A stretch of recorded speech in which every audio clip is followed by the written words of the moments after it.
জুলাই অভ্যুত্থানের উত্তাল দিনগুলোতে পেশাগত দায়িত্ব পালনের সময় গুলিবিদ্ধ হয়ে দেশের বিভিন্ন স্থানে নিহত হন ৬ জন সাংবাদিক, যাদের ৩ জন রাজধানীর এবং ৩ জন বাইরের। পরিবারের একমাত্র কর্মক্ষমকে হারিয়ে কিভাবে চলছে তাদের পরিবার, সে খোঁজ যেন রাখে না কেউই। ওবায়দুল কবিরের বিশেষ রিপোর্টের আজ শেষ পর্ব। এই দৃশ্য গত বছরের ১৯শে জুলাই সিলেটের কোর্ট পয়েন্ট এলাকার। পেশাগত দায়িত্ব পালনের সময় দৈনিক জালালাবাদ ও নয়াদিগন্ত পত্রিকার প্রতিনিধি এটিএম তুরাবকে লক্ষ্য করে গুলি ছোড়ে পুলিশ। পরে হাসপাতালে মৃত্যু হয় তার।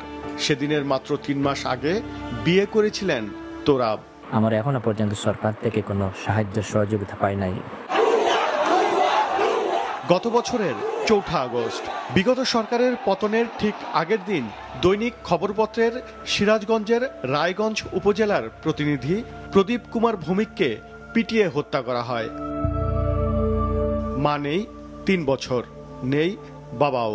এমন মানসিক যন্ত্রণা আর আর্থিক কষ্টে মানবেতরও জীবন কাটছে প্রদীপের ২ ছেলের। অভিযোগ, শহীদের স্বীকৃতির আবেদন করলেও সে তালিকায় ওঠেনি বাবার নাম। একটা গর্বের বিষয়, আবার একটা খারাপ লাগার বিষয় যে আমার বাবার পেশাগত দায়িত্ব পালন করতে যা শহীদ হয়েছে, আর একটা খারাপ লাগার বিষয় যে আমার আর কেউ থাকলো না। তো শহীদ হওয়ার পরে বাবা শহীদের তালিকায় নাম আনার জন্য আমি অনেকবার ২বার করে আমি চেষ্টা করছি। ৫ই আগস্ট হবিগঞ্জের বানিয়াচংয়ে শহীদ হন দৈনিক লোকালয় পত্রিকার স্থানীয় সাংবাদিক সোহেল আখঞ্জি।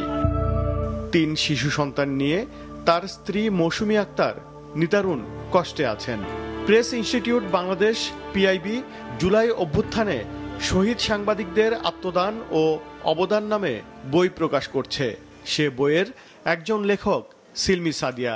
তিনি মনে করেন রাজধানীর বাইরের এসব শহীদ সাংবাদিকদের নিয়ে নেই তেমন আলোচনা। প্রমিনেন্ট পত্রিকা বলতে আমরা যে বিষয়টাকে বুঝে থাকি সেখানে তারা নাই। বেশিরভাগ ক্ষেত্রে দেখা গেছে যে তাদের লোকাল লেভেলে বা জেলাতে কাজ করছে, সেটারও একটা কারণ হতে পারে যে তারা হাইলাইটেড কম হয়েছে। তবে সাংবাদিক কল্যাণ ট্রাস্ট বলছে শহীদ সাংবাদিকদের পরিবারের জন্য আরও অবদান রাখতে চায় প্রতিষ্ঠানটি। প্রত্যেকটা সেক্টর থেকে তাদের কৃতিত্ব যেভাবে নেয়ার জন্য চেষ্টা আছে বা স্বীকৃতি পাচ্ছে, সাংবাদিকরা সেভাবে বহুলাংশে স্বীকৃতিটা পাচ্ছে না। ৩০ জুলাই আমরা একটা অনুষ্ঠানের মাধ্যমে জুলাইয়ের শহীদ সাংবাদিকদেরকে আমরা সহায়তা দেব। এটা একটা বড় অনুষ্ঠানের মাধ্যমে হবে। আন্দোলনের সময় সংবাদ সংগ্রহ করতে গিয়ে আহত ৩২০ জন সাংবাদিকের তালিকা করা হলেও শেষ পর্যন্ত ২৬ জনকে অনুদান দিয়েছে সাংবাদিক কল্যাণ ট্রাস্ট। ওবায়দুল কবির, মাছরাঙা সংবাদ, ঢাকা।